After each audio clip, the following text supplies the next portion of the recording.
Hello everyone, welcome back to our YouTube channel. If you are new in this channel तो please मेरे को subscribe करना, like करना, bell icon पे click करना, जिससे हमारी वीडियो की नोटिफिकेशन आप तक सबसे पहले पहुंचे। तो प्लीज़ आइए स्टार्ट करते हैं हम आगे का लेक्चर। सेक्सुअली ट्रांसमिटेड इन्फेक्शंस या फिर एसटीआईज। पहले इसका नाम था एसटीडीज, लेकिन अब इसका नाम बदल के सेक्सुअल ट्रांसमिटेड इन्फेक्शंस कर दिया गया है।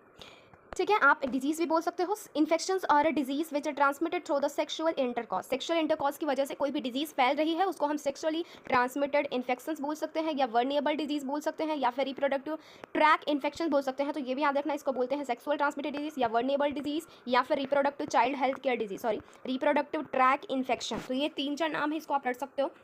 अब डिजीज़ कौन कौन से होते हैं वो इंपॉर्टेंट लाइन आ जाती है हमारे पास। सबसे पहले देखो यहाँ लिखा हुआ है गोनोरिया।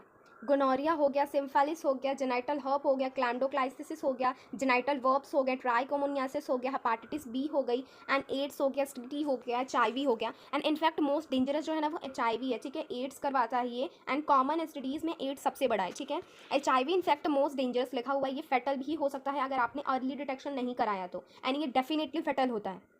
याद रखना कुछ डिजीज़ के नाम, प्लीज़ आप अच्छे से याद कर लेना। ये कुछ डिजीज़ है, gonorrhoea syphilis, trichomoniasis, hepatitis B, genital herpes, क्लैंडोक्लाइसिस, जेनाइटल वर्ब एंड एसटीडीज वगैरह याद कर लेना। सम ऑफ द दीज, ये इंपॉर्टेंट लाइन है, प्लीज़ इसको अच्छे से रट लियो। यहाँ लिखा हुआ है some of the these infections like hepatitis B and HIV, जो कि किसके थ्रू ट्रांसफर होते हैं? नीडल्स के थ्रू। लाइक अगर किसी से शेयरिंग कर रहे हैं आप नीडल, लाइक पहले ही ब्लड ट्रांसफ्यूजन या फिर कोई दवा है जो एसटीडी पर्सन को लगाई गई है, अब वो जैसे कि ये एक पर्सन है, इसको हमने एक सुई लगाई है, इंजेक्शन लगाया है। ठीक है, अब ये दूसरा पर्सन आता है एंड सेम इंजेक्शन से हम इसको भी इंजेक्ट करवा देते हैं उस किसी भी मेडिसिन को, तो उस नीडल से क्या होता है? एड्स जो होता है इसके थ्रू इसमें ट्रांसफर हो सकता है, तो इसकी सेफ्टी आपको रखनी चाहिए। ठीक है, एंड देखो सर्जिकल इंस्ट्रूमेंट्स के थ्रू भी फैल सकता है, इन्फेक्टेड पर्सन से फैल सकता है, ब्लड के ट्रांसफ्यूजन से फैल सकता है, इन्फेक्टेड मदर है तो बच्चे में भी फैल सकता है, लाइक प्लेसेंटा के थ्रू फैल सकता है।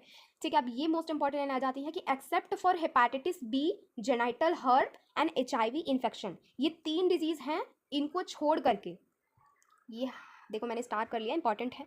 हेपाटाइटिस, एच से याद रखना, H, hepatitis B, genital herpes, HIV infection, इनको छोड़ करके जितने भी अदर डिजीज होते हैं वो कंप्लीटली क्यूरेबल होते हैं। मतलब इनको सबको ठीक कर सकते हैं, लेकिन इन डिजीजेस को छोड़ करके अगर हम इफ डिफेक्टेड अर्ली, मान लो आगे पहले ही आप डिफेक्ट को देख ले रहे हो, ठीक है, डिटेक्ट कर ले रहे हो, तो ट्रीट कर सकते हो पहले। लाइक इनको छोड़ करके आप किसी भी डिजीज को पहले जान जा रहे हो, लाइक क्लैंडोक्लासिस हो गया, सिम्फेलिस हो गया, जेनाइटल वर्प हो गया, इन सबको अगर पहले आप डिटेक्ट कर ले रहे हो तो उसका आप करवा सकते हो, उसको प्रिवेंशन से आप ठीक कर सकते हो। लेकिन अगर ये 3 डिजीजेस हो जाते हैं like HIV, genital herpes and hepatitis B, तो इसका जो प्रिवेंशन है ना वो बिल्कुल भी पॉसिबल नहीं है, ये लास्ट तक तो मौत आपकी निश्चित है। Early symptoms of most of these are minor, पहले आपको सिम्टम बहुत कम नजर आएंगे, लाइक आपको केवल ईचिंग होगा, ठीक है, थोड़ी बहुत ईचिंग हो सकती है, फ्लूइड डिस्चार्ज हो सकता है जेनाइटल पार्ट से, स्लाइटली पेन हो सकता है, स्वेलिंग हो सकती है in genital region. Infected female में ऑफन विथ असिम्टोमिक, लाइक उसको कोई सिम्टम ही नहीं नजर आएंगे, asymptomatics and remain undetected for a long time, अगर लंबे समय तक आप उसको नहीं देख पाओगे क्योंकि कोई सिम्टम ही नजर नहीं आ रहे हैं, एंड कोई सिम्टम नजर नहीं आएंगे तो आपको कैसे पता चलेगा कि भाई तुम्हें प्रॉब्लम है? नहीं ना पता चलेगा। एंड देन बात करें एब्सेंट और less effective symptoms in early stage of infection and the social stigma attach to STS deterred the infection person for going to timely checkup कराना चाहिए। This could be little complicated. ठीक है, अगर बाद में पता चल रहा है तो आपको बहुत सारे अदर डिजीज, अदर सिम्टम देखने को मिलेंगे, जैसे कि पीआईडी देख सकता है, पेल्विक इन्फ्लेमेटरी डिजीज देख सकते हैं, अबॉर्शन देख सकता है, स्टील बर्थ दिख सकती है, एक्टोपिक प्रेगनेंसी, एक्टोपिक मतलब कि अगर यूट्रस के अलावा कहीं भी प्रेग्नेंट हो रहे हो या फलोपियन ट्यूब के अलावा कहीं फर्टिलाइजेशन हो रहा है, इनफर्टिलिटी देख सकती है, आप बच्चे ही नहीं पैदा कर पाओगे, एंड कैंसर भी हो सकता है रिप्रोडक्टिव ट्रैक वगैरह में। ठीक है, इतनी सारी प्रॉब्लम्स आपको हो सकती है। एंड एसटीजीज जो रहता है मेजर थ्रेट होता है हेल्दी सोसाइटी का, मतलब बहुत देखने को मिलता है। प्रिवेंशन आप करवा सकते हो, अर्ली डिटेक्शन करा सकते हो, क्योर पॉसिबल है लेकिन पहले आप कर देखोगे तब।